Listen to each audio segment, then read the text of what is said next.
নমস্কাৰ গাঁও চহৰ জিলাৰ খবৰৰ সৈতে ষ্টুডিঅ'ত মই পাপৰি ৰাজীৱ ভৱনত কংগ্ৰেছৰ নেতা সমৰ্থকৰ ব্যাপক ভিৰ পুৱাৰে পৰা ৰাজীৱ ভৱনত ভিৰ কৰিছে কংগ্ৰেছ নেতা আৰু সমৰ্থকে পুৱাই ৰজলিনা তিৰ্কীয়েও দাখিল কৰিলে আবেদন এতিয়ালৈ 350ৰো অধিক প্ৰাৰ্থিত্ব প্ৰত্যাশীয়ে কৰিছে আবেদন কাইলৈ অন্ত পৰিব প্ৰাৰ্থিত্ব প্ৰত্যাশীৰ আবেদনৰ সময়সীমা ভিজুৱেলছ দেখুৱাইছো আজি যথেষ্ট ভিৰ দেখিবলৈ পোৱা গৈছে ৰাজীৱ ভৱনৰ সন্মুখত এয়া পুৱাৰে পৰা ভিৰ কংগ্ৰেছ নেতা আৰু সমৰ্থকৰ ভিৰ পুৱাৰ ভাগতে ৰজলিনা তিৰ্কীয়েও আবেদন দাখিল কৰিছে আৰু এতিয়ালৈ 350ৰো অধিক প্ৰাৰ্থিত্ব প্ৰত্যাশীয়ে আবেদন কৰি আছে কাইলৈ অন্ত পৰিব প্ৰাৰ্থিত্ব প্ৰত্যাশীৰ আবেদনৰ সময়সীমা আৰু এতিয়ালৈকে দেখিবলৈ পোৱা গৈছে পৰে পৰা কংগ্ৰেছ নেতা সমৰ্থকে এনেধৰণে ভিৰ কৰিছে বিভিন্ন স্থানৰ পৰা তেওঁলোক আহিছে ৰাজীৱ ভৱনত যথেষ্ট ভিৰ দেখিবলৈ পোৱা গৈছে এক প্ৰকাৰ উখল মাখল পৰিৱেশ বুলিয়ে ক'ব পাৰি কংগ্ৰেছৰ নেতা কৰ্মীসকলৰ ভিৰ পৰিলক্ষিত হৈছে পুৱাৰ ভাগৰ পৰা একে ধৰণেৰে আছে আৰু এতিয়ালৈকে তাত ভিৰ আছে আমি আমাৰ সাংবাদিকৰ সৈতে আমি সংযুক্ত হ'বলৈ চেষ্টা চলাই আছো আমি কিছু সময় পিছত আৰু অধিক খবৰ লাভ কৰিম তেওঁলোকৰ ভাষ্যও আমি সংগ্ৰহ কৰিম এয়া তেওঁলোক আগবাঢ়ি আহিছে এগৰাকী প্ৰাৰ্থীৰ সৈতে প্ৰাৰ্থিত্ব প্ৰত্যাশীৰ সৈতে যথেষ্ট সমৰ্থকো আহিছে গতিকে ৰাজীৱ ভৱনৰ সন্মুখত সেই এটা ব্যস্ততাপূৰ্ণ পৰিৱেশ দেখিবলৈ পোৱা গৈছে য'ত এতিয়ালৈকে সংখ্যা বৃদ্ধি হ'ব কিন্তু 350ৰো অধিক প্ৰাৰ্থীয়ে আবেদন দাখিল কৰা বুলি জানিব পৰা গৈছে শেহতীয়া খবৰ আমাৰ হাতত আহিছে ৰাজীৱ ভৱনত এয়া কংগ্ৰেছৰ নেতা সমৰ্থকৰ যথেষ্ট ভিৰ আৰু তেওঁলোকে নিজৰ প্ৰাৰ্থীৰ সৈতে যাক তেওঁলোকে প্ৰাৰ্থিত্ব প্ৰত্যাশী বা তেওঁলোকে বিচাৰিছে তেওঁলোকে আবেদন কৰিছে আবেদন কৰা সমান্তৰালভাৱে তেওঁলোকে আশাও কৰিছে তেনেধৰণে তেওঁলোক আগবাঢ়ি আহিছে লগত আকৌ তেওঁলোকে সমৰ্থকৰ এটা দলো লগত লৈ আহিছে কাইলৈ অন্ত পৰিব কাইলৈ আবেদনৰ অন্ত পৰিব দিন গতিকে সেইবাবে আজি যথেষ্ট ভিৰ পৰিলক্ষিত হৈছে বিষ্ণু শইকীয়া আমাৰ সৈতে সংযুক্ত হৈ আছে তেওঁ আমাক অধিক জনাব বিষ্ণু পাপৰ ইতিমধ্যে ৰাজীৱ ভৱনত আচলতে এক উৎসৱমুখৰ পৰিৱেশ বিৰাজ কৰিছে যিহেতু প্ৰাৰ্থিত্ব প্ৰত্যাশী আৰু তেওঁলোকৰ সমৰ্থকৰে ভৰি পৰিছে সমগ্ৰ ৰাজীৱ ভৱনৰ চৌহদ এই ইতিমধ্যে কেইবাগৰাকীও হাই প্ৰফাইল কংগ্ৰেছৰ জ্যেষ্ঠ নেতায়ো ইয়াত প্ৰাৰ্থিত্বৰ বাবে আবেদন জনাই থৈ গৈছে পূৰ্ব সাংস্কৃতিক মন্ত্ৰী প্ৰণীতা ফুকন ডাঙৰীয়ানী আহিছিলে একেদৰে সাংসদত প্ৰতিদ্বন্দ্বিতা কৰা বৰপেটাৰ এসময়ৰ প্ৰাৰ্থী কংগ্ৰেছৰ দিব্যায়নক দেখিবলৈ পোৱা গৈছে সমান্তৰালভাৱে কেইবাগৰাকীও প্ৰাৰ্থীয়ে ইয়াত আচলতে আজি প্ৰাৰ্থিত্ব প্ৰত্যাশী বুলি ক'ব লাগিব তেওঁলোকে নিজৰ আবেদন পত্ৰ দাখিল কৰিছে আৰু উৎসৱমুখৰ পৰিৱেশ বিৰাজ কৰিছে এইকাৰণে যে তেওঁলোকে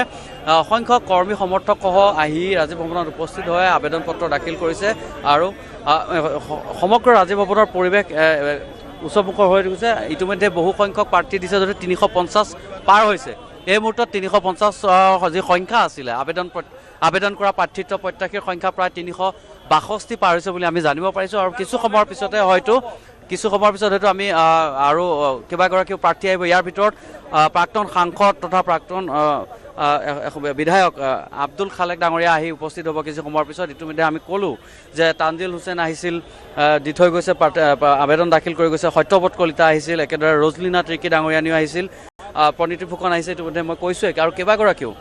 ডক্টৰ আসিফ নাজাৰো আহিছে আবেদন দাখিল কৰিবৰ কাৰণে গতিকে এই মুহূৰ্তত কেইবাগৰাকীও প্ৰাৰ্থী আছে আমি কথা পাতিম তেওঁলোকৰ সৈতে এগৰাকী প্ৰাৰ্থিত্ব প্ৰত্যাশী আছে ক'ৰ পৰা আহিছে আৰু আপুনি কোন সমষ্টি আপোনাৰ নামটো জনাব মোৰ নাম ফাৰহাদ আহমেদ মই বিশ্বনাথ সমষ্টিৰ কংগ্ৰেছ দলৰ প্ৰাৰ্থিত্ব প্ৰত্যাশী মই তাৰ পৰা আহিছোঁ বিশ্বনাথ সমষ্টিত এবাৰ অলপ কিছু ৰাজনৈতিক সমীকৰণ সলনি হৈছে কাৰণ ডিলিমিটেশ্যনৰ কথা আহি কৈছে ভোটাৰ সংশোধনী তালিকাৰ কথা আহিছে গতিকে আপোনাৰ ইছ্যু কি হ'ব কেইধৰণে আপুনি আগবাঢ়িব আমাৰ যিটো সমষ্টি সেইটো সকলো জাতি জনগোষ্ঠী এটা মিশ্ৰিত এটা সমষ্টি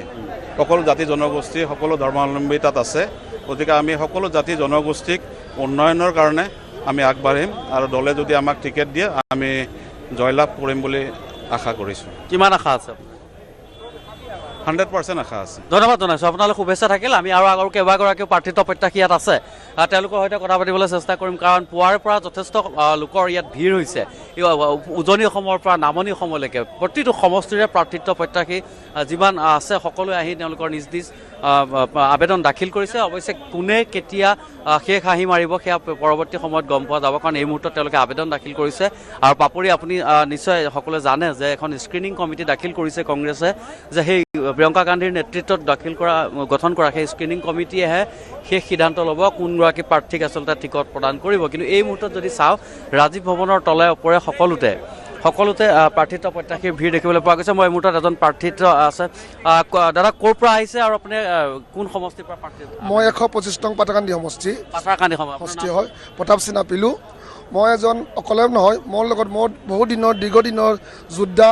একেলগে সহপাঠী কংগ্ৰেছৰ যোদ্ধা প্ৰদীপ গোলা তেখেতেও মনোনয়ন দিছে আমি দুজনে আমাৰ দ্বন্দ্ব নাইকৈ অকল এটাই দ্বন্দ্ব সেইটো আমি জিকিব লাগে হৰাব লাগে আৰু যাক আমি লগত যুদ্ধ কৰিম 26ত পাটাকান্দি সমষ্টিৰ পৰা এইবাৰৰ যুদ্ধখন হ'ব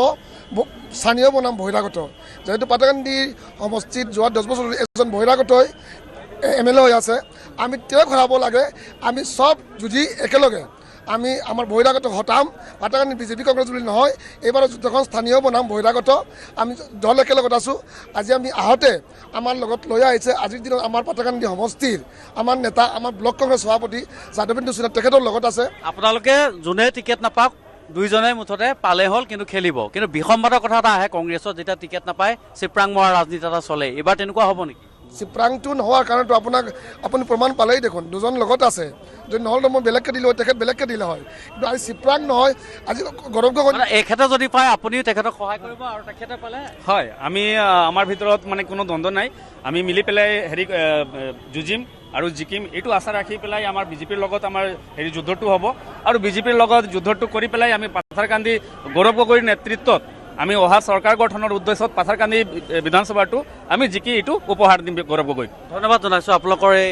ঐক্য ভাল লাগিছে আপোনালোকলৈ শুভেচ্ছা থাকিলে আৰু বহুত কেইগৰাকী আছে আমি অকণ ৰাজীৱ ভৱনৰ আগফালে যদি দেখুৱাওঁ যে এই মুহূৰ্তত ৰাজীৱ ভৱনত প্ৰৱেশ কৰা যি মুখ্য প্ৰৱেশদ্বাৰ আছে প্ৰৱেশদ্বাৰৰ সন্মুখত অসংখ্য কৰ্মী সমৰ্থক আৰু প্ৰাৰ্থিত্ব প্ৰত্যাশীয়ে ভিৰ কৰিছে কাৰণ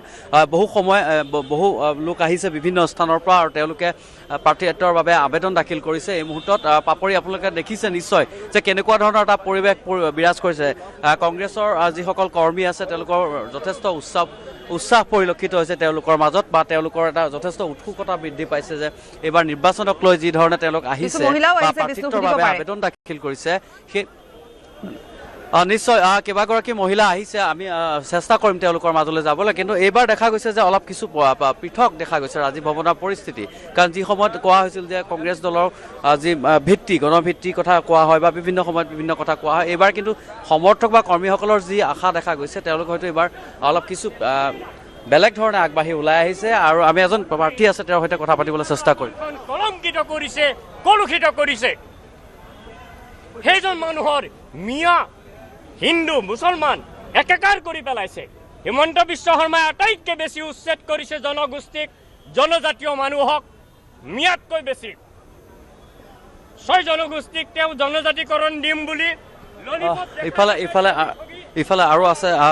দেখা গৈছে আমি পিছলৈ যাম অকণমান পিছলৈ যাম কাৰণ প্ৰাৰ্থিত্ব প্ৰত্যাশী মৃণাল কুমাৰ হাজৰিকা বটদ্ৰৱা বিধানসভা সমষ্টিৰ পৰা দাখিল কৰিছে গতিকে সম্পূৰ্ণ পৰিৱেশ এবাৰ বেলেগ হৈছে ৰাজীৱ ভৱনৰ আমি দেখুৱাম যে বেলেগ ধৰণৰ আপোনাৰ নামটো আপুনি কোন সমষ্টিৰ পৰা বটদ্ৰৱা কেনেধৰণে আগবাঢ়ি যাব এইবাৰ মই মৃণাল কুমাৰ হাজৰিকা মই অসম ৰাজ্যিক NSY প্ৰাক্তন সভাপতি আৰু বৰ্তমান অসম প্ৰদেশ কংগ্ৰেছ কমিটিৰ সম্পাদক 2003ত কংগ্ৰেছৰ ছাত্ৰ ৰাজনীতি বা জীৱন আৰম্ভ কৰিছিলোঁ সুদীৰ্ঘ 23টা বছৰ কংগ্ৰেছ দলৰ লগত জড়িত হৈ আছোঁ আৰু নগাঁও বটদ্ৰৱা সমষ্টিৰ প্ৰতিটো জেগাতেই প্ৰতিটো কৰ্মী বা সমাজ জীৱনত সকলো দিশতে লাগি পেলাই আগবাঢ়িছোঁ যিহেতু সৰুৰ পৰা ঘৰত এটা কংগ্ৰেছৰ পৰিৱেশ আছিল এইবাৰ মই বুজিছোঁ আপোনাৰ এইবাৰ প্ৰত্যাহ্বানটো কি হ'ব এইবাৰ কি মেইন ইছ্যু লৈ আপুনি ৰাইজৰ আগলৈ যাব আৰু টিকেটক লৈ কিমান আশাবাদী টিকেটক লৈ মই পুৰাই আশাবাদী কিয়নো যেতিয়াৰ পৰা নগাঁও বটদ্ৰৱা সমষ্টি গঠন হৈছে বিভিন্ন তৃণমূল পৰ্যায়ৰ লগত মই জড়িত হৈ আছোঁ পঞ্চায়ত ইলেকশ্যনত বিভিন্ন প্ৰাৰ্থী বা ওলোৱাৰ পৰা লৈ পেলাই সকলো দিশতে সমষ্টিত এটা অগ্ৰণুৱা ভূমিকা মই লৈছোঁ আৰু যিটো আপোনাৰ প্ৰত্যাহ্বানৰ কথা কৈছে যে চাওক আজি দেখা গৈছে যে আমি ৰাইজৰ মাজত গৈছোঁ ৰাইজে সঁহাৰি জনাইছে আৰু দেখা গৈছে যে শাসক পক্ষৰ এটাই অস্ত্ৰ তেওঁলোকে আঁচনি হিতাধিকাৰী সৃষ্টি কৰিছে কিন্তু এতিয়াও আমি ভাবোঁ যে বিভিন্ন উন্নয়নমূলক কাম বহুত হ'ব লগা হৈছে কিয় কাৰণে দেখা গৈছে যে আমাৰ চহৰতে প্ৰাইভেট স্কুল বেছি হৈছে আজি দেখা গৈছে যে আমাৰ শাসকীয় পক্ষ নেতাই আজি আমাৰ যিসকল চৰকাৰী স্কুল ধন্যবাদ জনাইছোঁ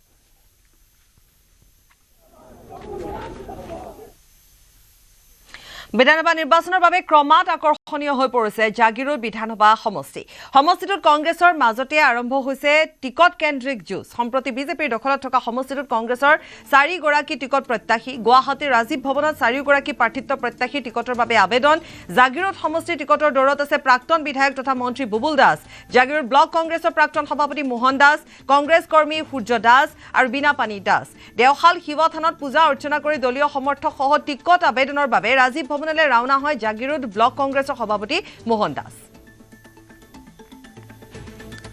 যেহেতুকে বহুত বছৰ আগৰ পৰা লাগি আছো দায়িত্ব লৈ আছো জাগিৰোড সমষ্টিত আৰু সেই সকলো আশীৰ্বাদ লৈ আজি আমাৰ সিনিয়ৰ সকলকে ধৰি আমাৰ সাংসদ ডাঙৰীয়া আমাৰ সভাপতি গৌৰৱ গগৈ ডাঙৰীয়া সকলো আশীৰ্বাদত মই আজি জাগিৰোড সমষ্টিৰ পৰা কংগ্ৰেছ দলৰ পৰা প্ৰাৰ্থিত্ব আগবঢ়াবলৈ আহি আছো জাগিৰোড সমষ্টিত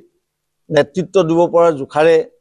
আপুনি সম্পূৰ্ণভাৱে ৰাইজৰ সহায় সহযোগ আপুনি বিচাৰিছে আৰু দলৰ প্ৰতিগৰাকী দলীয় কৰ্মীৰ যি উৎসাহ উদ্দীপনা এই উৎসাহ উদ্দীপনাৰ প্ৰতি লক্ষ্য ৰাখি দলৰ কেন্দ্ৰীয় পৰ্যায়ৰ তেওঁলোকে আমাক আশ্বাস দিছে যে আপুনি প্ৰাৰ্থী হিচাপে দলটোক সম্পূৰ্ণভাৱে আগুৱাই লৈ যাওক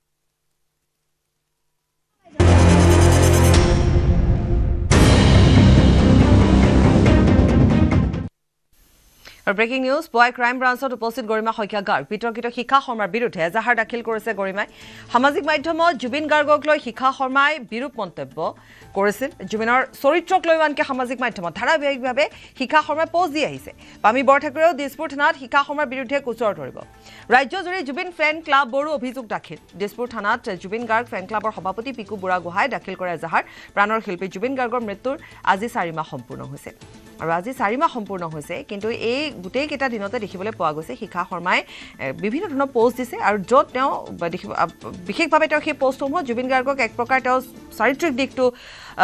উত্থাপন কৰা দেখিবলৈ পোৱা গৈছে গতিকে তেনেকুৱা ধৰণৰ যিবোৰ মন্তব্য তেওঁ কৰি আহিছে তাৰ বাবে গৰিমা শইকীয়া গাৰ্গে গোচৰ তৰিছে আৰু ৰাজ্যজুৰি জুবিন ফেন ক্লাবেও তেওঁৰ বিৰুদ্ধে এজাহাৰ দাখিল কৰিব সেইটোতো তেখেতেও ভালে জনাইছে খালি আমাৰ পৰা কি তেখেতৰ এগেইনষ্টত আমি এখন এফআইআৰ দিছোঁ মানে গৰিমা শইকীয়াৰ ফালৰ পৰা এখন এফআইআৰ দিয়া গৈছে গতিকে সেই এফআইআৰ মতে যিখিনি হয় সেইখিনি মানে কৰিব লাগে তদন্ত কৰি এৰেষ্ট কৰিব লাগে তেখেতক বৰ্তমান তেখেতে বৰ্তমান এতিয়া এফআইআৰ এখন লঞ্চ কৰিছে ইয়াত তো এফআইআৰখন এতিয়া ৰেজিষ্টাৰ কৰিব কৰি উঠি যিখিনি আইনমতে ব্যৱস্থা ল'ব লাগে সেইখিনি ব্যৱস্থা ল'ব বৰ্তমান এতিয়ালৈ যেতিয়া তেখেতে ওলাই আহিব তেতিয়া এই কথাখিনি আপোনাক জনাই দিব তেখেতে সেই কথাখিনি এফআইআৰত উল্লেখ কৰিছে কি কৰিছে গোটেইখিনি কথা আছে তেখেতে আহি আপোনালোকে এফআইআৰখন দি দিব এফআইআৰখন ৰেজিষ্টাৰ হোৱাৰ পিছত আপোনাক কপি এটা দি দিব তেখেতে সেইখিনি ঠিক আছে নাই অভব্য অশালীন অভদ্ৰ ভাষাৰে দিনে ৰাতিয়ে তেওঁৰ ওপৰত কটু মন্তব্য চৰিত্ৰ হননলৈকে ইমান মানে অশালীন ব্যৱহাৰ কোনোবাই কৰিব পাৰে সেইটো কথা ভাবিবই নোৱাৰি আৰু কোনো অসমীয়াই মই ভাবোঁ কোনো অসমৰ মানুহে সেই কাম হয়তো জুবিন গাৰ্গৰ লগত বা তেনেকুৱা এটা ব্যক্তি সত্তাৰ লগত কেতিয়াও নকৰে এইগৰাকী মহিলা তেখেতে না অসমক ভাল পায় না অসমীয়াক ভাল পায় না অসমীয়াৰ মানসিকতাক ভাল পায় না অসমীয়াৰ আৱেগক ভাল পায় গতিকে তেনেকুৱা অশালীন আচৰণ কৰা আৰু জুবিন গাৰ্গৰ সেই ব্যক্তিসত্তাটোক এনেকুৱা মানে যিবোৰ কথা কৈছে সেইবোৰ সঁচাকৈ সহ্য কৰিব নোৱাৰে লগতে আমাৰ পৰিয়ালটো মোৰ নননগৰাকীক পামী বৰঠাকুৰ মোৰ শহুৰ দেউতা যিগৰাকী অসুস্থ ব্যক্তি সদ্য পুত্ৰহাৰা এজন 84 বছৰীয়া এজন অসুস্থ ব্যক্তি তেওঁকো এৰা নাই গতিকে কেনেকুৱা ধৰণৰ মানসিকতা হ'ব লাগিব গতিকে আমি ভাবিলোঁ আইনী ব্যৱস্থা এটা লোৱাৰ এটা বহুত মানে তুংগত আহি পৰিছে এই সময়ত সেইকাৰণে আজি আহিলোঁ আৰু ডিফেমেশ্যন তাৰ লগতে ক্ৰিমিনেল ইণ্টিমিডেশ্যন আৰু হেট স্পীচ ইত্যাদি এনেকুৱা ধৰণৰ কেইটামান আৰু লগতে কমিউনেল কিছুমান প্ৰভকিং মন্তব্য তেওঁ কৰিছে যিটোৱে হয়তো সমাজত ল এণ্ড অৰ্ডাৰ চিটুৱেশ্যনো ক্ৰিয়েট কৰিব পাৰে গতিকে এইগৰাকী গোটেই অসমৰ ৰাইজে ইতিমধ্যে বহুত গালি সকলোৱে জানে কি ব্যৱহাৰ কৰি আছে আৰু কি কৰি আছে সকলোৱে গালিও পাৰি আছে কিন্তু মানে কিছুমান মানুহৰ যে গাত একো কথা নালাগে আৰু নিজৰ লজ্জাবোধো নকৰে তেনেকুৱা এগৰাকী মহিলা তেওঁ সেইকাৰণে তেওঁৰ ওপৰত এই আইনী ব্যৱস্থা গ্ৰহণ কৰা হৈছে এতিয়া আমি সকলো সেই আইনৰ ওপৰত এৰিছোঁ তেওঁৰ নিশ্চয় উচিত ব্যৱস্থা ল'ব আৰু অসমৰ ৰাইজ আমাৰ লগত যে আছে সেইকাৰণে পুনৰবাৰ বহুত বহুত ধন্যবাদ তেওঁলোকে সহ্য কৰিব নোৱাৰে আমি যেনেকৈ পৰা নাই তেওঁলোকেও নোৱাৰে কাৰণ জুবিন সকলোৰে ঘৰৰ আছিল সকলোৰে মৰমৰ সকলোৰে আৱেগৰ গতিকে এনেকুৱা কিছুমান ডিষ্ট্ৰেক্টিং কথাই যাতে আমাক আমাৰ মূল যিটো কেছ চলি আছে সেইটোৰ পৰা ডিষ্ট্ৰেক্ট নকৰে, যাতে সেই কথাটোত আমাৰ ঘৰখনে অকল নহয় গোটেই অসমৰ ৰাইজ যাতে আমাৰ লগত থাকে আৰু সেই কথাটোতে বেছি গুৰুত্ব প্ৰদান কৰি উচিত ন্যায় পোৱাত সেই দিশত আমি যাতে আগবাঢ়োঁ। এই ডিষ্ট্ৰেক্টিং এলিমেণ্টবোৰ কিন্তু একেবাৰে সিপাৰে সৈতে উঘালি শেষ কৰিব লাগে। তেওঁ অসমীয়া নহয়, আচলতে তেওঁ অসমৰ এগৰাকী শত্ৰুৱে হয়।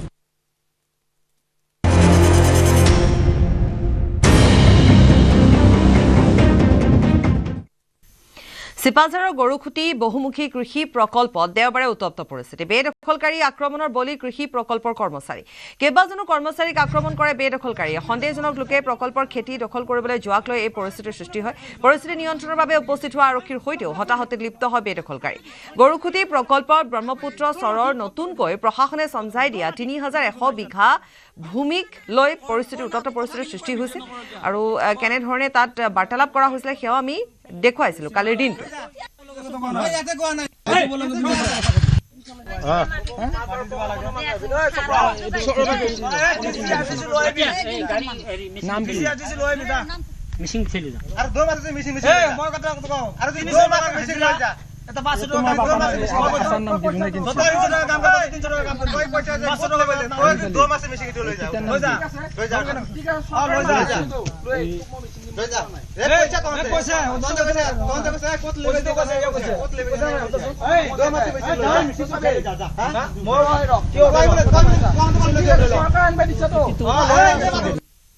আমি আমাৰ খেতিৰ ওচৰত গ'লোঁ, গৈ দেখিলোঁ যে তাত মাকৈবিলাক সিহঁতৰ যিখিনি তাৰমানে মিয়া মানুহ তেওঁলোকে মাকৈবিলাক ছিঙি পেলাই তাত তাৰমানে দাম কৰি থৈ দিছে প্ৰকল্পৰ খেতি। তাৰপিছত ইতিমধ্যে তাত এটা মেচিনো ষ্টাৰ্ট দিয়া আছিলে। মই মেচিনটো আমি বন্ধ কৰিলোঁ। বন্ধ কৰাৰ পিছতে তাৰমানে এজন আহিছে, আহি পেলাই কৈছে মেচিন কাক সুধি বন্ধ কৰিছা? আমি ক'লোঁ আমাৰ মাটিত তুমি পানী কিয় দি আছা? এনেকুৱাকৈ অলপ তৰ্কাতৰ্কি লগাৰ পিছতে আৰু মাকৈখিনি ইতিমধ্যে ছিঙা যিখিনি মাকৈ আছিলে সেইখিনিৰো তাৰমানে আমি তাত আলোচনাবিলাক কৰিলোঁ। আমি ভালভাৱে আলোচনা কৰিছিলোঁ। তাৰপিছত সিহঁতৰ এনেকুৱা কথা হ'ল তাৰমানে তহঁতে কোনো প্ৰশাসন মানুহ নোহোৱাকৈ এনেকুৱাকৈ মাটি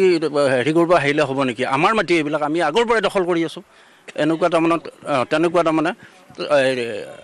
আপোনালোকে নওক DC SDC সেইবিলাক মাতি পেলাই লৈ আহক, প্ৰশাসনৰ মানুহ লৈ আহক। আপোনালোকে এনেকৈ কথা ক'লে নহ'ব, আপোনালোকৰ এইবিলাক মাটি নহয় আমাৰ মাটি, আমি দখল কৰি আছোঁ, এনেকুৱা তাৰমানে কথা। সেইবিলাক আগৰ মিয়া যিখিনি আমাৰ এভেকশ্যন হোৱা নাই তাত এটা স্থায়ী সভা আছে, তেওঁলোকে গৈ তাত আকৌ খেতি কৰিছে। তাৰমানে আমি যিখিনি নতুনকৈ দখল কৰা নাই সিহঁতে তাৰমানে তাত খেতিবিলাক তাৰমানে অ'ত ত'ত তাৰমানে কিছু কঠীয়া যে পাৰিব লাগে, কঠীয়াও তাৰমানে এই গাৰাবিলাকত কঠীয়া পাৰিছে। এনেকুৱা পৰিৱেশত তেওঁলোকে কৰি আছে। আৰু ইফালে গৰুখুটি কৃষি প্ৰকল্প CRPF মোতায়েন কৰা হৈছে। নিশা গৰুখুটি কৃষি প্ৰকল্পৰ অধ্যক্ষ পদ্ম হাজৰিকা নিশাই উপস্থিত হৈ তেওঁ ন্যায় ভাবুকি প্ৰদান কৰিছিল প্ৰকল্পৰ সৈনিকক। নিশাই ঘটনাস্থলী পৰিদৰ্শন কৰে পদ্ম হাজৰিকাই। বেদখলকাৰী কঠোৰ সকিয়নি পদ্ম হাজৰিকাৰ। প্ৰয়োজনত উচ্ছেদ অভিযান চলোৱাৰো হুংকাৰ দিয়ে জিলা আৰক্ষী অধীক্ষকৰ সৈতে পদ্ম হাজৰিকাৰ বৈঠক। নিশাৰ পৰা কটকটীয়া কৰি তোলা হৈছে নিৰাপত্তা ব্যৱস্থা। আমি তীব্ৰ গৰিহণা দিছোঁ। ইতিমধ্যে পুলিচ প্ৰশাসন জিলা প্ৰশাসনক জনোৱা হৈছে আইনগত ব্যৱস্থা গ্ৰহণ কৰিবৰ কাৰণে আৰু গৰুখুটি কৃষি প্ৰকল্পৰ সৈনিকসকলক সুৰক্ষিত হৈ যাতে থাকে, ইয়াত সুৰক্ষা দিয়ে তাৰ কাৰণে আমি পুলিচ প্ৰশাসনক আবেদন জনাইছোঁ। গতিকে আমি আশা কৰিম যে জিলা প্ৰশাসন বা পুলিচ প্ৰশাসনৰ ফালৰ পৰা চৰকাৰৰ ফালৰ পৰা গৰুখুটি কৃষি প্ৰকল্পৰ কৃষি সৈনিকসকলৰ নিৰাপত্তাৰ কাৰণে ইয়াত ব্যৱস্থা গ্ৰহণ কৰে। এনেধৰণৰ উৎপাত কৰিবলৈ সাহস যেতিয়া কৰিছে, নিৰাপত্তা সুনিশ্চিত কৰিবৰ কাৰণে স্থায়ী নিৰাপত্তাৰ কাৰণে নিশ্চয় উচ্ছেদ কৰাৰ প্ৰয়োজন আহিব আৰু চৰকাৰে এই ক্ষেত্ৰত ব্যৱস্থা গ্ৰহণ কৰিব। গুৱাহাটী খানাপাৰাত অৱস্থিত NIR DPR প্ৰেক্ষাগৃহত প্ৰেছ ইনফৰমেশ্যন ব্যুৰো অৰ্থাৎ PIB বাৰ্তালাপ আঞ্চলিক মিডিয়া কৰ্মশালা। এদিনীয়াকৈ অনুষ্ঠিত কৰ্মশালাত বিকশিত ভাৰত ৰামজী আইন আৰু বাল্য বিবাহ মুক্ত ভাৰত সন্দৰ্ভতো আলোচনা কৰা হয়। আলোচনাত অংশগ্ৰহণ কৰে বহুকেইগৰাকী সমল ব্যক্তি, আঞ্চলিক সংবাদ মাধ্যমৰ সাংবাদিক আৰু সংবাদদাতাই।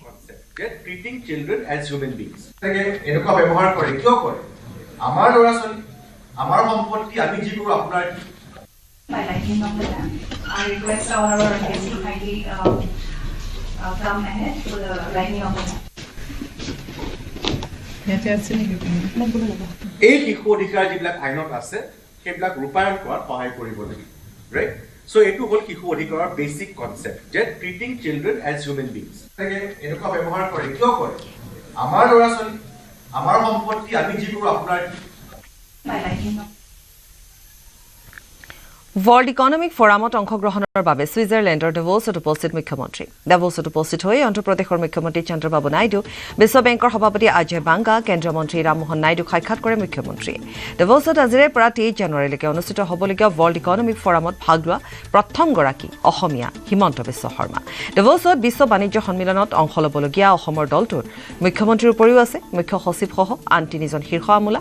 ডাভোছ সন্মিলনত মুখ্যমন্ত্ৰীয়ে অসমৰ অৰ্থনীতিৰ শেহতীয়া উন্নয়নৰ কথা ব্যাখ্যা কৰিব আৰু ৰাজ্যখনলৈ বিদেশী বিনিয়োগ আকৰ্ষিত কৰাৰ চেষ্টা কৰিব অসমৰ উপৰিও ভাৰতৰ আন 9খন ৰাজ্যই গুৰুত্বপূৰ্ণ এই সন্মিলনত অংশ লোৱাৰ সুযোগ পাইছে অসমৰ অৰ্থনীতি ভূ কৌশলগত অৱস্থান প্ৰাকৃতিক আৰু মানৱ সম্পদক চিনাকি কৰি দিয়াৰ বাবে বিৰল বিশ্ব মঞ্চ ভাষণ দিব মুখ্যমন্ত্ৰীয়ে সঠিকভাৱে ব্যৱহাৰ কৰিলে অসমৰ অৰ্থনীতিত দীৰ্ঘম্যাদী পৰিৱৰ্তন অহাৰ সম্ভাৱনা আশা কৰা হৈছে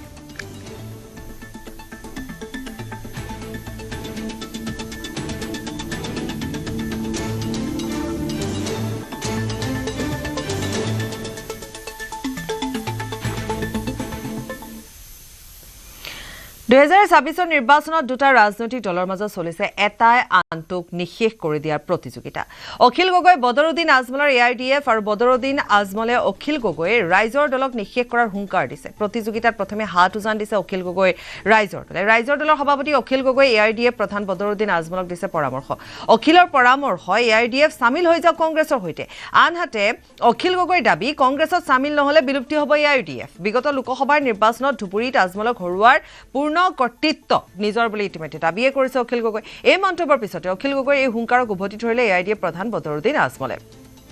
আজমলৰ দাবী পাগলে নকয় কি ছাগলে নাখায় কি আজমলৰ হুংকাৰ এবাৰ নিশেষ হ'ব অখিল গগৈৰ পাৰ্টিৰ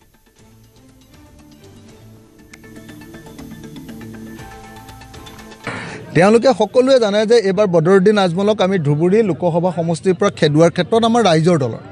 অখিল গগৈৰ এটা ডাঙৰ ভূমিকা আছে এবাৰ যদি আকৌ ধুবুৰীত মই সোমাওঁ তেতিয়াহ'লে এআইডিএফৰ বিধায়ক নজৰুল হক আৰু কোনো পধ্যে নিজিকে তেওঁলোকেতো মোক জমদূতৰ নিচিনা দেখে ন অকল জৰা ফুকাৰ পানী দি ইমান দিন আপোনাৰ বদৰুদ্দিন আজমল চাহেবে ভোট লৈ আছিলে নে নাই মই আহিহে মানুহক বুজাই দিলোঁ আৰু এফালে খাটাং থাকিব পাৰে যে এবাৰ এআইডিএফ দলটো অসমত নীল হৈ যাব এটা সমষ্টিটো নিজিকে মই সেইকাৰণে বদৰুদ্দিন আজমল চাহেবকতো পৰামৰ্শ দি আছোঁ যে বদৰুদ্দিন আজমল চাহেবে এআইডিএফ দলটো ভাঙি দিব লাগে ভাঙি দি তেওঁলোকৰ বিধায়কবিলাকক কংগ্ৰেছত জইন কৰাই দিব লাগে ৰাতি 1টা বজাত আপোনালোকে এই অখিল গগৈৰ কথা আৰু কোনো ভাল মানুহ পোৱা নাই ভাল মানুহৰ নাম লো এইজন পাগলে কি খায় না আর ছাগলে কি খায় না পাগলে কি খায় না আর ছাগলে কি খায় না এবার এটি শেষ হয়ে যাব তোমার অখিল গগৈৰ পাৰ্টি এবাৰ শেষ হয়ে মানে বদৰুদ্দিন আজমল চাহেবে মোক যিধৰণে গালি পাৰিছে সেইটো মই আশীৰ্বাদ হিচাপে লৈছোঁ মৌলানা মানুহৰ মুখত তেনেকুৱা গালি দিবই নালাগে সেইকাৰণে মই মৌলানা মানুহৰ যিটো গালি সেইটোক মই নিজে আশীৰ্বাদ হিচাপে লৈছোঁ মই তেখেতক চিম্পেথাইজ কৰিব পাৰিছোঁ লোকসভা নিৰ্বাচনত যেতিয়া 10 লাখ ভোটত হাৰিলে অলপ মানে তেখেত শাৰীৰিক আৰু মানসিকভাৱে দুৰ্বল হৈ পৰিছে সদায় ভাবি আছিলে যে তেওঁ নিজকে মেছিয়া বুলি ভাবে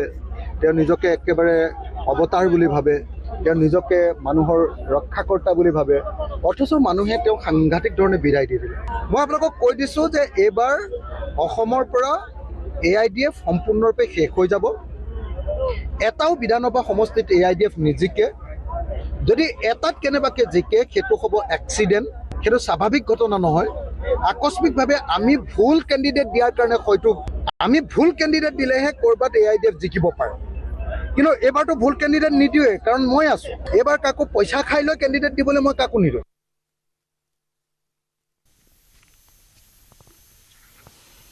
আৰু ইফালে কংগ্ৰেছৰ সৈতে টিকট ভাগ বটোৱাৰা সন্দৰ্ভতো অখিল গগৈ মন্তব্য কৰিছে নামনিত বহুকেইটা সমষ্টি টিকট বিচাৰিব অখিল গগৈয়ে সংখ্যাৰ কথা ক'লে কংগ্ৰেছে বেয়া পাব বুলিও অখিলৰ মন্তব্য আসন বুজাবুজিত অলপ জটিলতা আহিব পাৰে 3 ঘণ্টা গৌৰৱ গগৈক অখিলৰ লগত বহিবলৈ আহ্বান তাৰ পাছতে দূৰ হ'ব আসন বুজাবুজিত অহা জটিলতা হিয়া মন্তব্য অখিল গগৈ কেইখন টিকট বিচাৰিছোঁ যথেষ্টখিনি বিচাৰিছোঁ এতিয়া মই সংখ্যাটো কৈ দিলে কংগ্ৰেছে বেয়া পাব মোক আৰু সেইটো এলায়েন্সৰ ধৰ্মও নহয় যদি বন্ধুত্ব নহয় কি কৰিব বন্ধুত্ব খাটাং হ'ব বন্ধুত্ব নোহোৱাৰ কোনো প্ৰশ্ন নাই তাৰমানে এইবাৰ দুইটা দলৰ উদ্দেশ্য হ'ল বিজেপিক পৰাভূত কৰা গতিকে বুজাবুজি হ'বই আপোনালোকে নিশ্চিন্ত থাকক আমাৰ আসন বুজাবুজিত দুদিনমান জটিলতা এদিন জটিলতা আহিব পাৰে কিন্তু মই মুকলিমূৰীয়াকৈ কৈছোঁ 3 ঘণ্টা মোৰ লগত গৌৰৱ গগৈ বহক 3 ঘণ্টাৰ ভিতৰত মই আসন ক্লিয়াৰ কৰিছোঁ বিধায়ক অখিল গগৈৰ আসন দাবীয়ে বিৰোধী ঐক্যটো আউল লগাইছে নাম নোলোৱাকৈ অখিল গগৈক বুজাবুজিলৈ আহিবলৈ আহ্বান জনাইছে লুৰিণ জ্যোতি গগৈ মিত্ৰতা দাবীৰ মাজেদি নচলে বুজাবুজিৰ মাজেৰেহে চলিব বুলি মন্তব্য 31 জানুৱাৰী পূৰ্বে মিত্ৰতা সম্পন্ন হোৱাৰ ইংগিত লুৰিণ জ্যোতি গগৈৰ মই সকলোৱে মোৰ আগৰ পৰাই আহ্বান আছে যে জনতাৰ মনৰ কথাটোহে শুনিব লাগে জনতাই কি বিচাৰিছে সেই কথাটো উপলব্ধি কৰি প্ৰত্যেকে সিদ্ধান্ত ল'ব লাগে কাৰণ ইয়াত কোনেও ইগো পূৰণৰ নিজে আসন বহু মানে নিজৰ ফালৰ বহুত দখল কৰাৰ কথাতকৈ বেছি জনগণৰ স্বাৰ্থ জড়িত হৈ আছে সেইকাৰণে সকলোৰে সন্মান ৰক্ষা কৰি মৰ্যাদা ৰক্ষা কৰি বুজা পৰাৰে সকলোৱে আগবাঢ়িব লাগিব তেতিয়া ফলাফল জনগণে আশা কৰাৰ ধৰণে হ'ব আৰু বিৰোধীয়ে এইবাৰ 2026 চনত বিধানসভা নিৰ্বাচনত জয়লাভ কৰিব পাৰিব চৰকাৰ গঠন কৰিব পাৰিব এগৰাকী সংখ্যালঘু মহিলাক চুমা দিয়া সন্দৰ্ভত অখিল গগৈৰ প্ৰত্যুত্তৰ মাতৃসময় এগৰাকী মহিলা বুকুত সোমাই কান্দোতে মহিলাগৰাকীক চুমা দিছিল সন্তানে যেনেকৈ মাকক চুমা খায় মাকেও সন্তানক চুমা খায় সেয়েহে মাতৃসময় সংখ্যালঘু মহিলাগৰাকীক চুমা দিছিল অখিল গগৈ ভয়াৰ্ত মহিলাগৰাকীক বুকুত সোমাই কান্দিতে দিয়া চুমাটোৰ বাবে অখিল গগৈক তাচ্ছিল্য কৰা বুলি অভিযোগ তুলিছে এতিয়া অখিল গগৈ ধুবুৰী উচ্ছেদৰ সময়ত কোনো অহা নাই আহিছোঁ মই ভাঙিছে মামাই আহিছোঁ অখিল গগৈ হয়নে নহয় কওক মোৰ বাহিৰেতো কোনেও সেই সময়ত বিপদত ষ্টেণ্ড নিদিলে সেই সময়ত মানুহবিলাকৰ যিটো দুৰৱস্থা হৈছিলে মই এগৰাকী মহিলাক মোৰ মাৰ সমান বয়সীয় মহিলাগৰাকীক সাৱটি ধৰি এটা চুমা খোৱাৰ কাৰণে বিজেপিয়ে মোক চুমা বাবা নাম দি দিলে সন্তানে যেনেকৈ মাকক চুমা খায় তেনেকৈ সন্তানেও মাকক চুমা খায় গতিকে মাকেও চুমা খায় সন্তানেও চুমা খায় এগৰাকী মাতৃ হ'ব পাৰে তেওঁ মুছলমান হ'ব পাৰে তেওঁ সংখ্যালঘু ভয়াৰ্ত এগৰাকী সংখ্যালঘু মহিলাই মোৰ বুকুত সোমাই মোৰ মাতৃসম এগৰাকী মহিলাই যেতিয়া মোৰ বুকুত সোমাই যেতিয়া কান্দিছে সেই মহিলাগৰাকীক এটা নিৰ্ভয়তাৰ চুমা দিয়াটো মোৰ এটা জাতীয় দায়িত্ব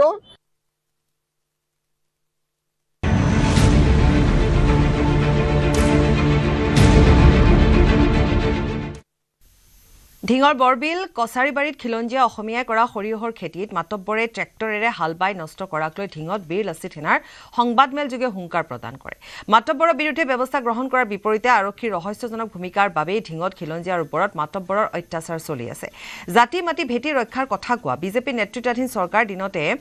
ঢিঙত চলিছে মিয়া মাতব্বৰৰ দপদপনি ঢিঙৰ খিলঞ্জীয়াৰ ভূমি বেদখল কৰা মাতব্বৰে ঢিঙৰ অসমীয়াক কাটি নদীত উটুৱাই দিয়াৰ হুংকাৰ প্ৰদান কৰি শান্ত নাথাকি এইবাৰ খিলঞ্জীয়াৰ খেতি মাতব্বৰে নষ্ট কৰিলে উল্লেখযোগ্য যে বৰবিল কছাৰী বাৰীত খিলঞ্জীয়া অসমীয়াই মাতব্বৰৰ দখলৰ পৰা উদ্ধাৰ কৰি অসমীয়াই কৃষি কাৰ্য কৰিছে 40 বছৰৰ পিছত মাতব্বৰৰ দখলত থকা বৰবিল কছাৰী বাৰী খিলঞ্জীয়াৰ ভূমি 3 মাহ পূৰ্বে উদ্ধাৰ কৰে ভূমি উদ্ধাৰ কৰি অসমীয়াই কৰা 50 বিঘাৰো অধিক ভূমিৰ সৰিয়হ খেতি ট্ৰেক্টৰেৰে হাল বাই নষ্ট কৰাত ক্ষুব্ধ হৈ পৰিছে কৃষক ৰাইজ মাতব্বৰৰ দলটোৰ মূল মাষ্টাৰ মাইণ্ড আছাদ আলী শহীদুল ইছলাম জাকিৰ হুছেইনকে ধৰি কেইবাটাও মাতব্বৰে চলাইছে সন্ত্ৰাস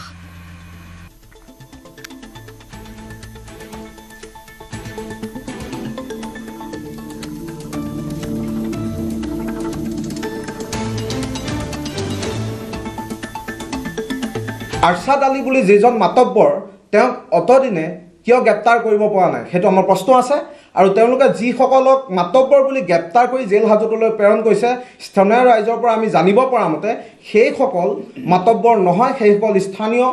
স্থানীয় জনা বুজা নুবুজা মানুহ নুবুজাৰ ব্যক্তি তেওঁলোকক উঠাই আনি তেওঁলোকে অত্যাচাৰ কৰিছে অত্যাচাৰ কৰি তেওঁলোকক মাতব্বৰ বুলি জেললৈ প্ৰেৰণ কৰিছে কিন্তু এই যিজন আৰছাদ আলী যিজনৰ গভীৰ ষড়যন্ত্ৰ কৰি আছে তেওঁলোক মাতব্বৰ গোটেই চহৰখন তেওঁলোকৰ দখলত আছে তেওঁলোকক এতিয়ালৈকে গ্ৰেপ্তাৰ কৰিব পৰা নাই তেওঁলোকে আমাৰ খিলঞ্জীয়া মানুহৰ 50 বিঘা অধিক মাটি আমি ৰাইজৰ পৰা জানিব পৰা মতে 50 বিঘা অধিক মাটিত তেওঁলোকে ৰাতি 12 বজাৰ পিছত ট্ৰেক্টৰ চলাই তাতে বিস্তৰ ক্ষতিসাধন কৰিছে আৰু আমাৰ কৃষকসকলৰ বিস্তৰ ক্ষতি হৈছে তাৰ কাৰণে আমি স্থানীয় পুলিচ প্ৰশাসনক দাবী কৰিছোঁ অহা 2 দিনৰ ভিতৰত আৰছাদ আলীৰ লগতে যিকেইজন দুষ্কৃতিকাৰীয়ে আমাৰ 50 বিঘাতকৈ অধিক মাটি বিনষ্ট কৰিলে তেওঁলোকক গ্ৰেপ্তাৰ কৰিব লাগে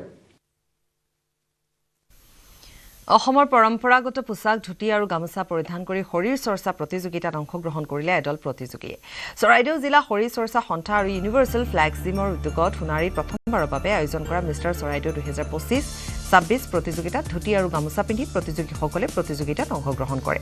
প্ৰতিযোগিতাৰ প্ৰথম পুৰস্কাৰ হিচাপে আগবঢ়োৱা হয় এখন বাইক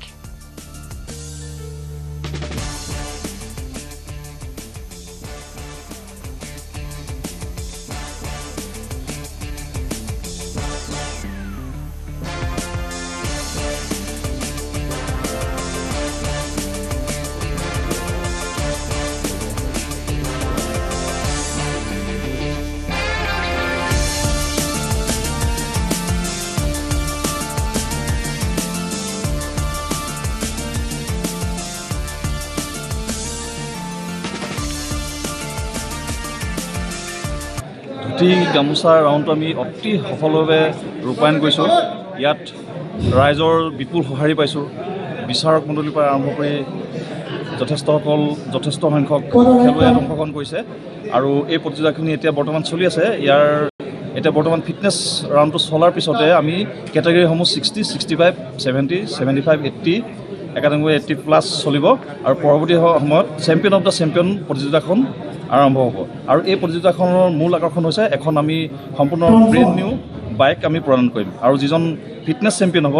সেই তেওঁক এটা আমি LED TV প্ৰদান কৰিম ৰেজাউল কৰিমৰ বিতৰ্কিত মন্তব্যটো ভুল নাছিল ৰেজাউলৰ বিতৰ্কিত মন্তব্যক অখিল গগৈৰ সমৰ্থন কংগ্ৰেছে ৰেজাউলৰ মন্তব্য সমৰ্থন কৰিব নোৱাৰিলে সমন্বয়ৰ অৰ্থত ৰেজাউলৰ মন্তব্য ভুল নাছিল বুলি অখিল গগৈ উল্লেখ কৰিছে ৰেজাউল কৰ্মীয়ে যিটো অৰ্থত কৈছিলে সেইটো ভুল নাছিলে যিটো অৰ্থত সমন্বয়ৰ অৰ্থত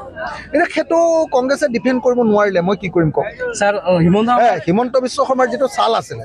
যে কংগ্ৰেছক এই সময়তে ডুবাওঁ সেইটোত মানে কংগ্ৰেছে নিজকে ডিফেণ্ড কৰিব নোৱাৰিলে নিজৰ পাৰ্টিটোক ডিফেণ্ড কৰিব নোৱাৰিলে এইটো তেওঁলোকৰ ভুল মইতো কৰিবলগীয়া একো নাই মইতো কংগ্ৰেছ দলৰ মানুহ নহয় ন মই কেনেকৈ ক'ম সেইটো সমাগত বিধানসভা নিৰ্বাচনক লৈ তৎপৰ নৱকুমাৰ শৰণীয়া নেতৃত্বাধীন GSP দল বিটিচিৰ অন্তৰ্গত 11টা বিধানসভা সমষ্টিত নিৰ্বাচন খেলাৰ বাবে প্ৰস্তুত GSP মিত্ৰদল BPFৰ সৈতে আলোচনাৰ মাধ্যমেৰে নিৰ্বাচনত অৱতীৰ্ণ হ'ব দলটো বিটিচিৰ বাহিৰতো GSP দলটোৱে প্ৰক্ষেপ কৰিব প্ৰাৰ্থী GSP দলৰ সভাপতি নৱকুমাৰ শৰণীয়াই সাংবাদিকৰে হোৱা এক সাক্ষাৎকাৰত এই কথা জানিবলৈ দিয়ে এজন নহয় ৰাজ্য চৰকাৰ 3জন মন্ত্ৰী থাকিলেহে বিটিচিৰ উন্নয়ন ত্বৰান্বিত হ'ব বুলিও মন্তব্য কৰে প্ৰাক্তন সাংসদগৰাকীয়ে অৱশ্যে BPF NDA থকাৰ বাবে NDA বিৰোধিতা নকৰে বুলিও জানিবলৈ দিয়ে GSPৰ সভাপতিগৰাকীয়ে অলৰেডি কেণ্ডিডেট দিব পৰাকৈ আমাৰ অৰ্গেনাইজড হৈছে আৰু অসমৰ বিভিন্ন প্ৰান্তত কিছু বিটিচি ট্ৰেইনিং যিবিলাক এৰিয়া আছে তাতো কিছু মানুহ আমাৰ ইলেকশ্যন খেলিম বুলি কৈ আছে এতিয়া কথাটো হ'ল যে আপোনালোকে জানে যে এইটো এলায়েন্সৰ যুগ আৰু যোৱাবেলি আমি BPFক সহায় কৰিছিলোঁ আৰু কোনো আশা নকৰাকে বহুতে আশা কৰা নাছিল ৰাজনৈতিক বিষয়া তথাপিতো কিন্তু আমি এতিয়াও কৈছিলোঁ 28-29টা চিট জিকিব আৰু একজেক্টলি 29টা চিটে জিকিছে তেওঁলোকে আৰু এইবাৰ বিটিচি 15টা চিটৰ যাতে আমাৰ BPF আৰু আমি মিলি বেছিখিনি চিট ল'ব পাৰোঁ এটা পলিচি আছে 1992 চনৰ পৰাই বান খহনীয়া সমস্যাই জুৰুলা কৰি আহিছে মাকুম বিধানসভা সমষ্টিৰ কৰ্দৈগুৰি অঞ্চলৰ খিলঞ্জীয়া লোকসকলক খহনীয়াৰ ফলত ইতিমধ্যে নদীৰ বুকুত বিলীন হ'ল বহুকেইখন গাঁও বৰ্তমান খৰালিৰ সময়তো ডাঙৰি নৈৰ গৰা খহনীয়া উচন কৰিলে বিঘাই বিঘাই ভূমি প্ৰতিনিয়ত ভয় আৰু শংকাত জীৱন কটাইছে স্থানীয় ৰাইজে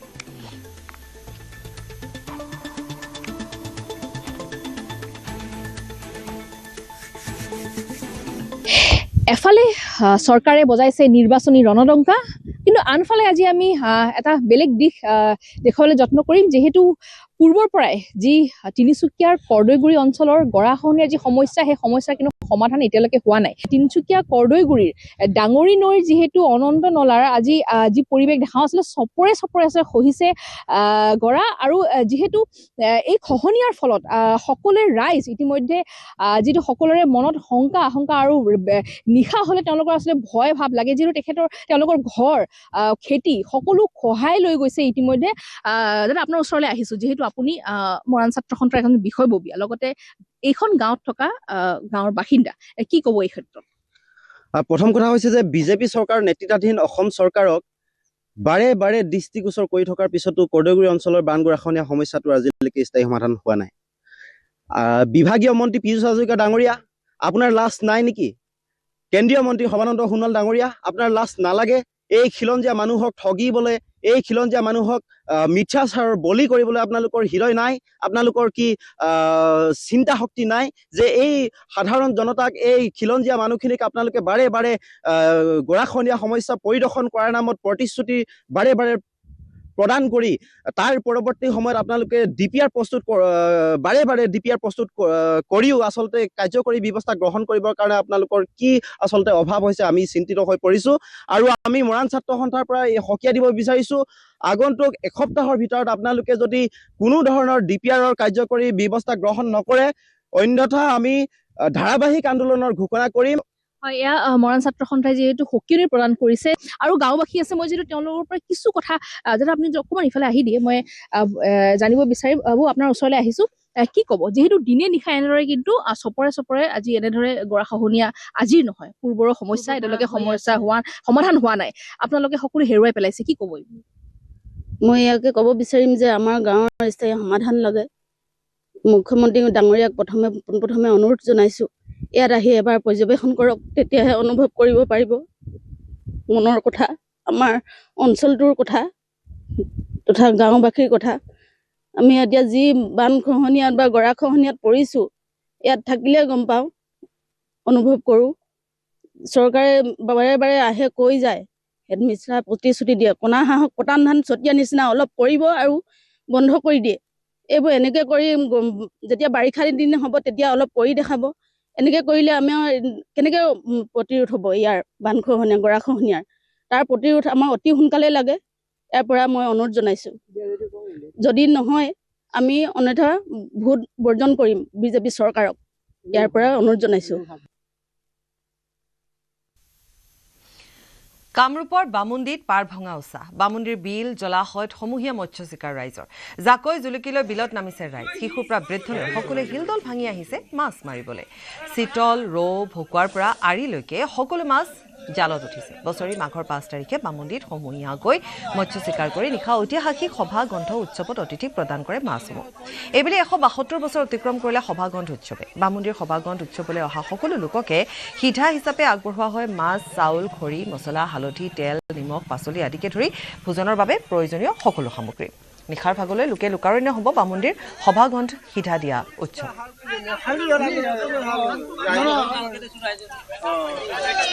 পৰম্পৰা চলি আছে, আমাৰ তাহানিৰ পৰাই চলি আছে, 1854 পৰাই চলি আছে মাছ দিয়াটো। এতিয়া আজিও সেই মাছ দিয়াৰ কাৰণে ৰাইজক মাছ দিয়াৰ কাৰণে আমি ইয়াত ৰাজহুৱাভাৱে মাছ মাৰা হয়। এই মাছটো আমি গোসাঁই ঘৰলৈ প্ৰথম নিয়া হয়, গোসাঁই ঘৰত, তাৰপিছত গধূলি আমি ভঁৰাল ঘৰ উদ্ধাৰণ কৰি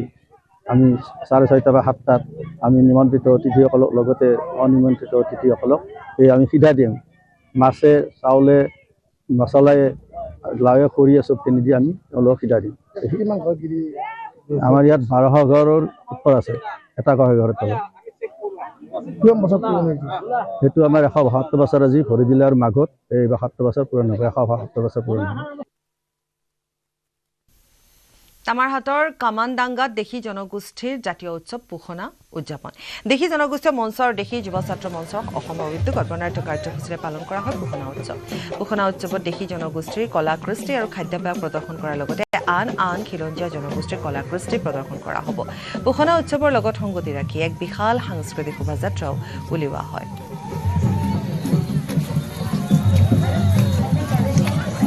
দেশী জনগোষ্ঠী মঞ্চ আৰু দেশী যুৱ ছাত্ৰ মঞ্চৰ উদ্যোগত এইবেলি ধুবুৰীৰ তামাৰহাটৰ কামানডাঙ্গা অঞ্চলত পোষণা উৎসৱৰ আয়োজন কৰা হৈছে। এক বৰ্ণাঢ্য কাৰ্যসূচী ইয়াত গ্ৰহণ কৰা দেখা গৈছে। মই মোৰ সহযোগীক অনুৰোধ জনাইছোঁ ইয়াতে দেখুৱাবলৈ যে বিভিন্ন কলা সংস্কৃতি ইয়াত দাঙি ধৰিবলৈ যত্ন কৰা হৈছে। ইয়াত বিহু নৃত্য আমি দেখুৱাবলৈ আমি যত্ন কৰিছোঁ। বিহু নৃত্যৰ লগতে ইয়াতে গোৱালপাৰীয়া নৃত্য বা কোচবঞ্চী যি জনগোষ্ঠীৰ নৃত্য, তাৰ লগতে দেশীসকলৰ যি নৃত্য, সেই নৃত্য ইয়াতে দেখুওৱা হৈছে বা ইয়াতে দাঙি ধৰিবলৈ চেষ্টা কৰা হৈছে। ইয়াতে এক সাংস্কৃতিক পৰিক্ৰমা বুলি আমি ক'ব লাগিব। আমি কথা পাতিব বিচাৰিম, আয়োজক কমিটি আছে, কি ক'ব? হয়, আমি খুব নতুন আনন্দিত হৈছোঁ। আমাৰ দেশী জনগোষ্ঠীৰ জাতীয় উৎসৱ পোষণা আজি আমি উলহ মালৰে পালন কৰি আছোঁ। আপোনালোকে নিশ্চয় চাইছে। আমি ইয়াত বিভিন্ন জাতি জনগোষ্ঠীৰ সমন্বয়ৰ বাৰ্তাৰ ভিত্তিত আমি আজি পুষ্ণা উদযাপন কৰি আছোঁ। আপোনালোকে নিশ্চয় দেখিছে আমি ইয়াত ৰাভা জনগোষ্ঠী, আমাৰ দেশী জনগোষ্ঠী, আদিবাসী জনগোষ্ঠী, ৰাজবংশী জনগোষ্ঠী আৰু আমাৰতো অসমৰ যিটো পৰম্পৰা বিহুটো আছেই। আমি সকলো মিলি আমি আজি ইয়াত পুষ্ণা উদযাপন কৰি আছোঁ। পুষ্ণা আমাৰ জাতীয় উৎসৱ, সেই হিচাপে আমি ইয়াত পালন কৰি আছোঁ। ইয়াৰ পিছত কি কাৰ্য হৈছে? আমাৰ ইয়াৰ পিছত আছে প্ৰথমটো আমাৰ পতাকা উত্তোলন হৈ গ'ল। এতিয়া আমাৰ সাংস্কৃতিক শোভাযাত্ৰা, সাংস্কৃতিক শোভাযাত্ৰাৰ পিছত আমি মুকলি সভা হ'ব আৰু আমাৰ ইয়াত যিমান অতিথি আহিব সকলোকে আমাৰ দেশী পৰম্পৰা খাদ্যৰে আমি খোৱাৰ কাৰণে আপ্যায়ন কৰিছোঁ। আমাৰ যিটো মাহৰ দালি আৰু চিতল চেকা থাকিবই, তাৰ লগত এটা গৰৈ মাছৰ পিটিকা, এইবিলাক লৈ আমি আমাৰ যিবিলাক মানুহ অতিথি আহিব সকলোকে আমি আপ্যায়ন কৰাৰ প্ৰচেষ্টা কৰি আছোঁ। প্ৰতি বছৰে আপোনালোকে এনেদৰে পালন কৰি আহিছে? হয়, আমি প্ৰতি বছৰে পালন কৰি আছোঁ। আগন্তুক দিনত আকৌ ডাঙৰকৈ সকলো জাতি জনগোষ্ঠীৰ লগত লৈ আমি অসমক এটা ভাতৃত্বৰ এটা বাৰ্তা দিব বিচাৰিছোঁ আৰু এই পুষ্ণাৰ জৰিয়তে আমি গোটেই অসমত আমি এটা ভাতৃত্বৰ বাৰ্তা দিম বুলি ভাবি আছোঁ। হয়, ধন্যবাদ থাকিল। হয়, ডাঙৰ কথা এইটো এটা যে প্ৰতিটো জাতি জনগোষ্ঠীৰ মাজত এই যি পুষ্ণ উৎসৱৰ জৰিয়তে ভাতৃত্ববোধৰ যি এক বন্ধন, সেই বন্ধন অটুট যাতে থাকে বা শক্তিশালী হয় তাৰ এক বাৰ্তা দিবলৈ প্ৰচেষ্টা চলোৱা হৈছে।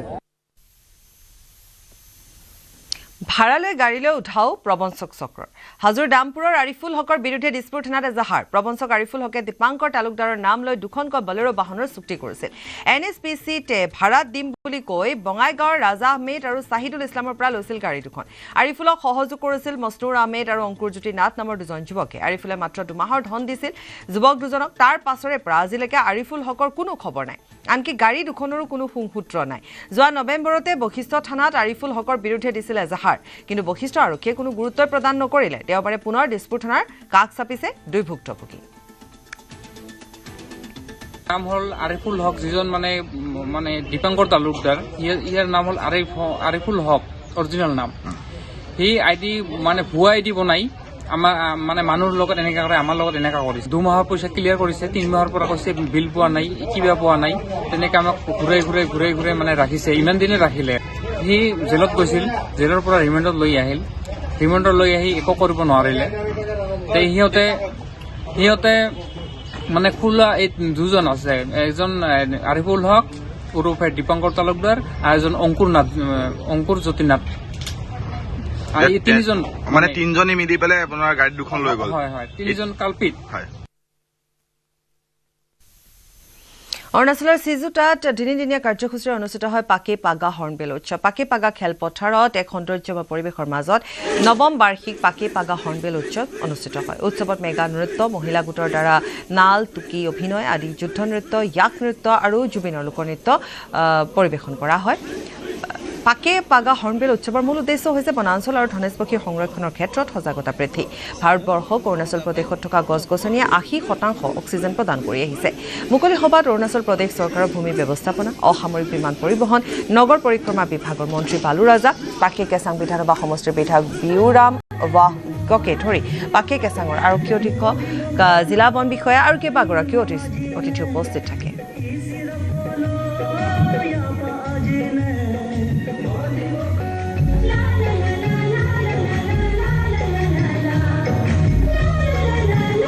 हॉर्नबिल फेस्टिवल को यहाँ आने के बाद हमको बहुत अच्छा लगा, क्योंकि यहाँ में एक अभी 9th एडिशन है बोला है, इसलिए हमारा स्पीच में हमने बोला उसको आगे फिर लेकर जाना है। और आज हमारे स्टेट में ये चल रहा है, तो इन फ्यूचर में अभी हमारा फॉरेस्ट में ये हमारा एडवाइज़र भी है, इनको भी हमने बात कर रहा है कि उसको हम लोग इंटरनेशनल वाइल्ड लाइफ फेस्टिवल हम लोग लेकर चलने ठीक है। एंड जो भी हो, क्योंकि ये प्रिजर्वेशन जो हॉर्नबिल को प्रिजर्वेशन जो किया है बहुत अच्छा है, क्योंकि बाकी डिस्ट्रिक्ट में अभी हम लोग नेक्स्ट टाइम अगर बनाएगा तब हमारा डिस्ट्रिक्ट से भी हम डेलीगेट्स भेजेगा, सो दैट कि कैसे प्रिजर्व करता है, क्या करता है, उसका इम्पोर्टेंस को जानने दें। গোৱালপাৰাৰ ৰংজুলিত অঘটন। যাত্ৰাৰ সময়তে বাছত প্ৰাণ হেৰুৱালে আগিয়া ব্লক PHC চিকিৎসক ডাক্তৰ অন্তুমণি কাকতিয়ে। ঘৰৰ পৰা কৰ্মস্থলীলৈ গৈ থকা অৱস্থাতে বাছতে অচেতন হৈ পৰা চিকিৎসকগৰাকীক ৰংজুলি চিকিৎসালয়ত ভৰ্তি কৰোৱা হয়, যদিও চিকিৎসকে মৃত বুলি ঘোষণা কৰে। মৃত চিকিৎসকগৰাকীৰ ঘৰ হাজো থানাৰ অন্তৰ্গত কুলহাটীৰ চেঁচামুখত। উচ্চ ৰক্তচাপত আক্ৰান্ত হৈ চিকিৎসকগৰাকীৰ মৃত্যু হোৱাৰ সন্দেহ প্ৰকাশ কৰা হৈছে। চিকিৎসকগৰাকীৰ আকস্মিক বিয়োগত অঞ্চলটোত শোকৰ ছাঁ পৰিছে। মানুহজনৰ এড্ৰেছ হ'ল তাই হ'ল হাজোৰ মানুহ গুৱাহাটী তাই উঠিল আপোনাৰ জালুকবাৰীত তাই যাব আগিয়া তাই মেডিকেল ডিপাৰ্টমেণ্টত জব কৰে চাকৰি কৰে বুলি মই জানো মানে শুনিলোঁ তো তাই এইটো ৰং চুলি তাৰ আগতে এটা কিবা বজাৰটো কিবা নাম আছিল মই নাজানো আপোনাৰ তেতিয়া হ'ব 928 9:28 মান হ'ব হঠাৎ মানুহজন পুৰা চেঞ্চেলছ হৈ গ'ল চেঞ্চেলছ হৈ পিছত মানে সাপৰ নিচিনা মানে চাউণ্ড ওলাব পৰিলে তাৰপিছত আমিতো নাজানো তাই কি মানে কি প্ৰব্লেম তাৰপিছত মানুহ গোটেইখিনি আমাৰ বাছটো ৰখাবলৈ গ'লোঁ গোটেইখিনি তাৰ মগলত হাত চাত ভৰি চৰি দাগিলোঁ চালোঁ তাই মানে তাত দাঁতটো লাগি গৈছে তাই মুখতে মাত নামতৰ চিষ্টেম হৈ গৈছে তাৰপিছত আৰু কোনোবা ডাঙৰ দাদা দুটামান মানে ক'লে যে তাই পেচাৰেজ তাৰপিছত মানে এইটো ডিষ্টেঞ্চত ইয়ালৈকেতো কোনো মানে হস্পিটেল নাই মানে কোনো প্ৰাইমেৰী ট্ৰিটমেণ্টৰ কোনো জেগা নাই সেইকাৰণে ইয়াত লৈ আহিলোঁ ইয়াত লৈ অহাৰ পিছত মানে 4-5জনমান দাঙি হস্পিটেলত লৈ গ'লোঁ তাৰপিছত ডক্টৰে ক'লে নাই মানে তাই নাই ৰংজুলি হস্পিটেলত কলিয়াবৰৰ নাম কামাখ্যাত বনৰীয়া হাতীৰ উপদ্ৰৱ প্ৰতিনিশা গাঁওখনত উপদ্ৰৱ চলাই বন্যহস্তীৰ জাকে নয়নজ্যোতি শৰ্মা নামৰ এজনৰ ঘৰ লণ্ডভণ্ড কৰে হাতীয়ে পকী ঘৰৰ বেৰ গ্ৰিল ভাঙি লণ্ডভণ্ড কৰে হাতীৰ জাকটোৱে হাতীৰ উপদ্ৰৱত লক্ষাধিক টকাৰ সা সম্পত্তি বিনষ্ট হয়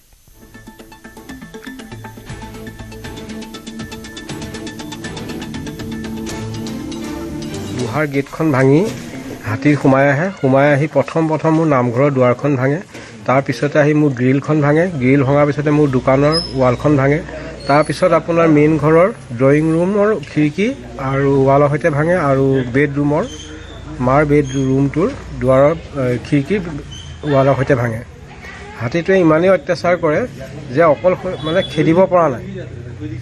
তাৰপিছত একো নাপায় শেষত যেনিবা ওলাই গ'ল আৰু বিস্তৰ ক্ষতি হৈছে আৰু ইয়াৰ থ্ৰুৱেদি মই প্ৰশাসনক এটাই অনুৰোধ জনাওঁ যি হৈ গ'ল অকণমান যাতে আৰ্থিক দিশটোৰ ফালৰ পৰা সহায় কৰে কাৰণ মই সৰু সুৰা দোকান দি ব্যৱসায় কৰি খোৱা মানুহ অকণমান আৰ্থিক দিশটোত সহায় কৰিলে যেন মোক সুবিধা কৰে বাগৰুম্বা দহৰ অনুষ্ঠানত এপছৰ সভাপতি দীপেন বড়ো সন্মুখীন হ'বলগীয়া হয় এক অনাকাংক্ষিত পৰিস্থিতিৰ আৰক্ষী আৰু দণ্ডাধীশে এপছৰ সভাপতিগৰাকীক অপমানিত কৰাৰ অভিযোগ ষ্টেডিয়ামৰ 24A 24B গেটেৰে প্ৰৱেশত দীপেন বড়োক প্ৰৱেশত বাধা প্ৰদান কৰাৰ অভিযোগ সামাজিক মাধ্যমৰ জৰিয়তে এপছৰ সভাপতিগৰাকীয়ে চৰকাৰ প্ৰশাসনক এই অভিযোগ উত্থাপিত কৰে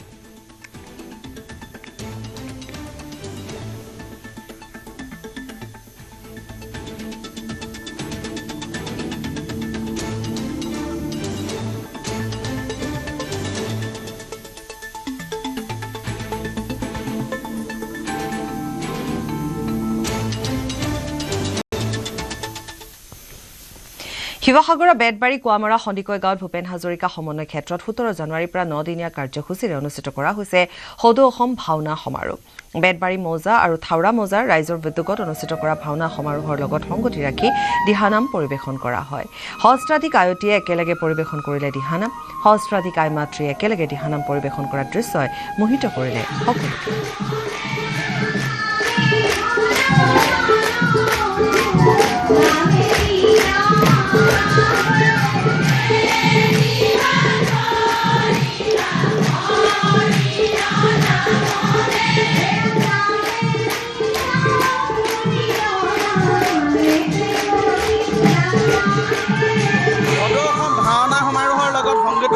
আজি ইয়াত দিহানাম পৰিৱেশন কৰা হৈছে 5 শতাধিক আয়তীয়ে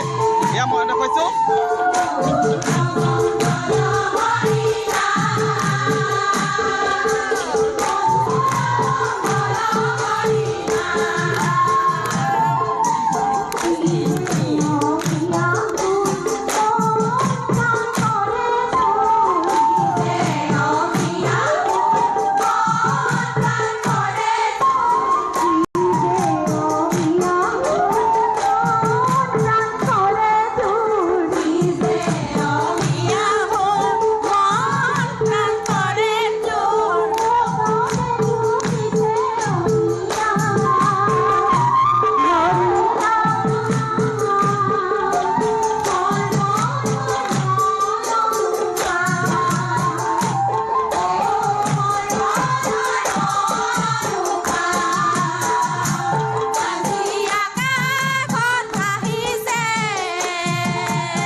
ইয়াত উদযাপন সমিতিৰ অন্যতম এগৰাকী সম্পাদক আছে মই তেওঁৰ ভাষ্য ল'ম দাদা কি ধৰণে আয়োজন আমাৰ সুন্দৰভাৱে হৈছে আজি দ্বিতীয় দিনৰ কাৰ্যসূচী এতিয়া আপোনালোকে দেখিছে আপোনালোকৰ সামাজিক মাধ্যমৰ জৰিয়তে আমি সদৌ অসমবাসীলৈ আহ্বান জনাইছোঁ আজি আমাৰ দ্বিতীয় দিনৰ কাৰ্যসূচী শতাধিক মহিলাই ইয়াতে দিহানাম পৰিৱেশন কৰিছে আৰু এইখিনি কৰিবলৈ যাওঁতে আমি আমাৰ উৎসাহ পাইছোঁ আমি আমাৰ উদযাপন সমিতিৰ সভাপতি একমাত্ৰ ৯৫ নং ডিব সমষ্টিৰ সন্মানীয় সভাপতি সুশান্ত বৰগোহাঁই ডাঙৰীয়াদেৱ তেখেতৰ বলিষ্ঠ পদক্ষেপ আৰু আমাৰ সমীপৰ গাঁওবাসী তথা শিৱসাগৰ আৰু অসমৰ সকলো ৰাইজৰ বিপুল সঁহাৰিত আমি কৰ্মভাগী কৰিবলৈ সফল ৰূপায়ণ দিবৰ দিশে আমি আগবাঢ়িছোঁ আমি পুনশ্চ উদযাপন সমিতিৰ তৰফৰ পৰা আইসকললৈ সেৱা ধৰিছোঁ অসমবাসীলৈ সেৱা ধৰিছোঁ কৃষ্ণ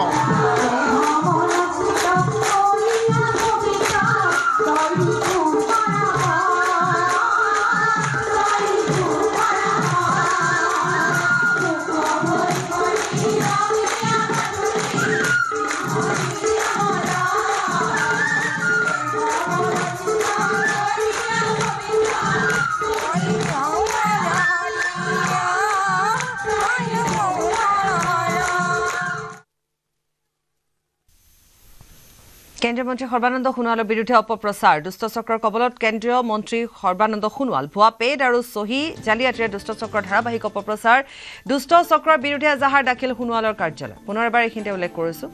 ভুৱা পেড আৰু চহী জালিয়াতিৰে দুষ্ট চক্ৰৰ ধাৰাবাহিকভাৱে অপপ্ৰচাৰ কৰিছে দুষ্ট চক্ৰৰ বিৰুদ্ধে এজাহাৰ দাখিল কৰিছে সোণোৱালৰ কাৰ্যালয় নিবনুৱাৰ বাবে সুখবৰ অসম আৰক্ষীৰ নিযুক্তিক লৈ মুখ্যমন্ত্ৰী বৃহৎ ঘোষণা অসম আৰক্ষীত আবেদনৰ বয়সৰ সীমা ২ বছৰলৈ বৃদ্ধি ২৬ বছৰলৈ বৃদ্ধি কৰা হ'ল আবেদনৰ ঊৰ্ধ্বতম বয়স অসম আৰক্ষীত আবেদনৰ নিম্নতম বয়স হৈছে ১৮ বছৰ ফেচবুক লাইভত ঘোষণা কৰিছে মুখ্যমন্ত্ৰীয়ে ৰিক্ৰুটমেণ্টৰ ঊৰ্ধ্বতম বয়স হয় ১৮ৰ পৰা নিম্নতম ১৮ ঊৰ্ধ্বতম ২৫ বছৰ যদি আমি ১/১/২০২৫ৰ পৰা ইয়াক গন্তি কৰোঁ তেতিয়া আজি ১৮ বছৰ হোৱা ল'ৰা ছোৱালীবিলাকে ইয়াত অংশগ্ৰহণ কৰিব নোৱাৰিব বহুত ল'ৰা ছোৱালী নিৰাশ হ'ব কিন্তু ১/১/২০২৫ত বয়সৰ সীমা নধৰা কাৰণে যিসকলে ২৫ বছৰ অতিক্ৰম কৰি ২৬ বছৰত ভৰি দিব তেওঁলোকো ডিপ্ৰাইভ হ'ব তেওঁলোকে মোক দুখেৰে জনাইছে আজি অসম চৰকাৰে সিদ্ধান্ত গ্ৰহণ কৰিছে পুলিচত এপ্লাই কৰিবৰ কাৰণে হাইয়েষ্ট লিমিট এজৰ ঊৰ্ধ্বতম সীমা আমি ২৫ৰ পৰা ২৬ বছৰলৈকে বঢ়াই দিছোঁ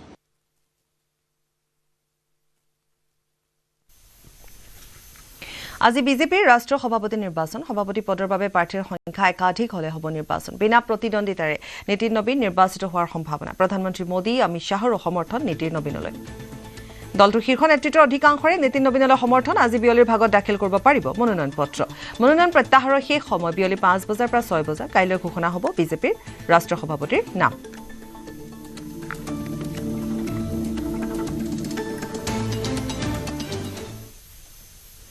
আৰু ইয়াৰ সৈতে বাতৰিৰ পৰা বিদায় লৈছোঁ নমস্কাৰ